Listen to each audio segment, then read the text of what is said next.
Bueno, eso planteó mayores problemas, hubo que hacer una consulta expresa, un debate interno expreso con las partes, y al final, bueno, pues se acabó aceptando porque en definitiva pues sería aplicable a la ley local. Y bueno, quiere decir que es necesario siempre una flexibilidad, y al final con el contacto directo se acaba resolviendo pues todos los problemas que de otra manera, porque es muy difícil que haya un instrumento jurídico específico que contemple no solo la videoconferencia sino todos los detalles de cómo va a desarrollarse, de cómo, de quién tiene que estar presente y quién no. De todas maneras, lo que sí que es cierto es que sigue habiendo algún problema, digamos, técnico jurídico, que en el juicio con Italia, que era de medio de delincuencia, con Italia hemos tenido tanto activa como pasiva. En la pasiva se planteaban muy serios problemas por parte de la defensa, porque estaban exigiendo continuamente tener el dominio de la escena completa, no fuera a haber alguien que estuviera diciendo al testigo lo que tenía que decir, por ejemplo.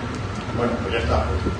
Hicimos un barrido de la habitación para que se vea claro que allí no había nadie, y punto. Pero que decir que en definitiva, pero que es siempre necesario que haya eso, porque que nos olvidemos de rigideces burocráticas, porque si no, no vamos a ninguna parte. Y únicamente, si me permiten abusar de... Nosotros sí que tenemos problemas respecto del imputado.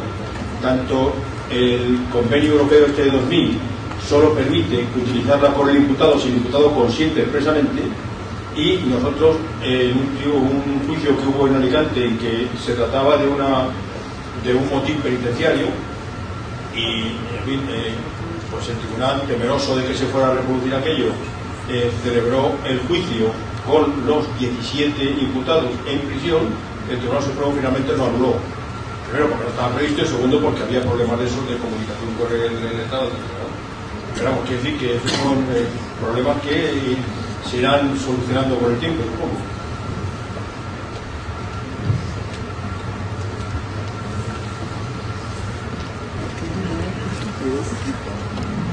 Mi nombre es Diana Montero, soy de la Defensa Pública de Costa Rica. Coincido en que es muy importante en que no pidamos una formalidad por la formalidad, pero es lo cierto que muchas garantías no son por un formalismo, es porque detrás de la garantía o su inexistencia hay una violación a derechos fundamentales. Me preocupa en el tema de la videoconferencia los problemas técnicos que se pueden presentar. Anteriormente tuvimos la experiencia de una videoconferencia en la cual se interrumpía por segmentos temporales la recepción de la prueba. Y hay que ver lo importante que es el lenguaje corporal en la transmisión de comunicación. Según los estudios más recientes, el lenguaje corporal es más del 90% de la comunicación. El tono de voz y la voz misma solo ocupa un 7%. Entonces, el hecho de que se esté interrumpiendo constantemente la comunicación, como ya tuvimos la experiencia, afecta los derechos, y no solo de la defensa, lo afecta los derechos de todos los participantes. Entonces, aun cuando, y hasta la víctima, pues que sé que es la preocupación principal, pero aun cuando se dé un tema de tecnología muy valioso, que reconocemos el esfuerzo que se ha hecho y que es muy rescatable, es lo cierto que tenemos que estar vigilantes de que esas interrupciones no afecten la valoración de la prueba para ninguna de las partes. Sí, gracias. Me voy a permitir tomar la palabra al hilo de estas intervenciones, porque precisamente las interrupciones, las posibles interrupciones técnicas que puede haber en la comunicación son patologías que es pensable que puedan existir también algún tipo de intervención, incluso en una declaración presencial. Cierto que no es tan imaginable, pero cabría pensar que un corte de luz o cualquier otro imponderable pues también genera una interrupción en la declaración presencial. O sea que al margen de la patología, lo cierto es que la declaración por videoconferencia precisamente lo que permite es, la cooperación jurídica internacional al menos, lo que permite es una presencia indirecta, pero al fin y al cabo una presencia de quien tiene que valorar la prueba en la declaración. Porque ¿cuál es la alternativa? La alternativa para tomar declaración a un testigo presencial es, citarlo para que comparezca en el estado requirente, pero eso no es obligatorio. Si el testigo no quiere ir, no tiene por qué ir, no pasa absolutamente nada, con lo cual el juez se queda sin verlo. O bien solicitar al juez del Estado requerido que sea él mismo el que tome declaración.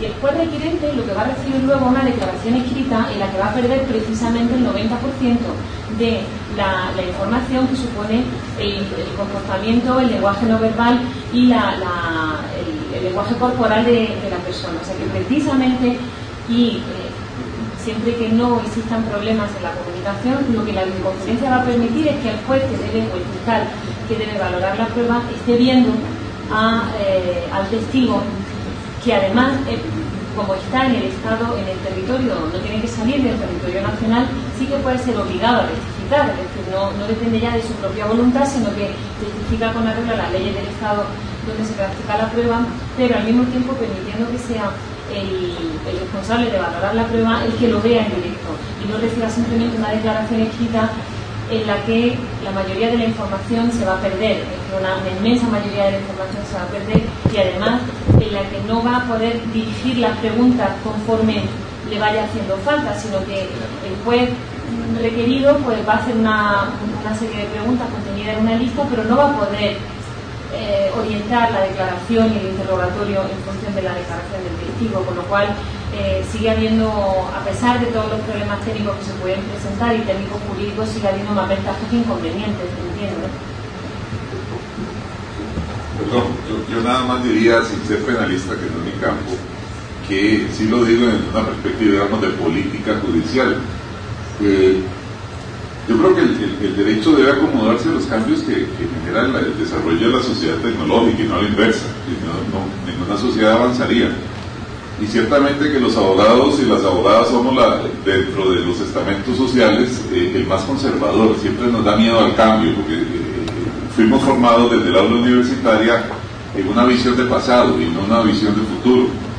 Y cada vez que surge la posibilidad de adecuar la prestación del servicio público de justicia con nuevas herramientas para facilitar al operador del derecho y al usuario del servicio un servicio de calidad, vamos a encontrarnos siempre con este tipo de definiciones que son importantes o de discusiones que son importantes, pero no debemos perder la idea básica de referencia, que la tecnología nos hará cambiar de pensamiento porque es distinta la construcción ideológica de hace 30, 40 años, cuando se redactaron instrumentos fundamentales de derechos humanos, al desarrollo tecnológico que tenemos ahora.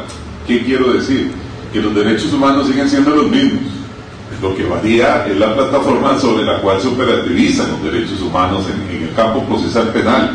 Y el campo mío, que es el derecho público, nada más lo menciono. ¿Hace cuánto los especialistas en derecho administrativa pensábamos que los órganos colegiados podrían funcionar telemáticamente?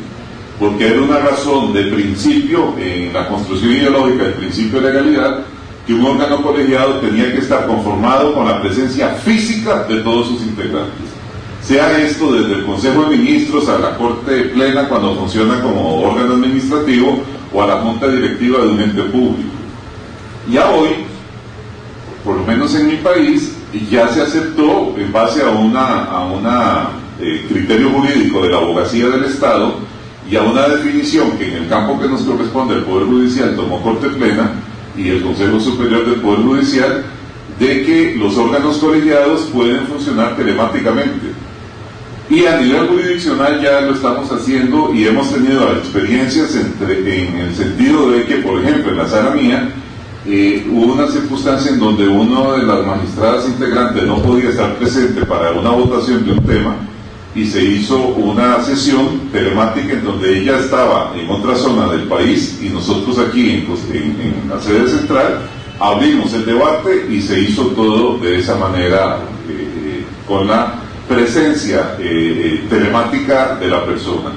En algún momento eso lo trasladaremos a Corte Plena y así sucesivamente, pero ciertamente que el derecho público tal vez no es que sea más progresista que el derecho penal, pero también es igualmente garantista de los derechos fundamentales de las personas.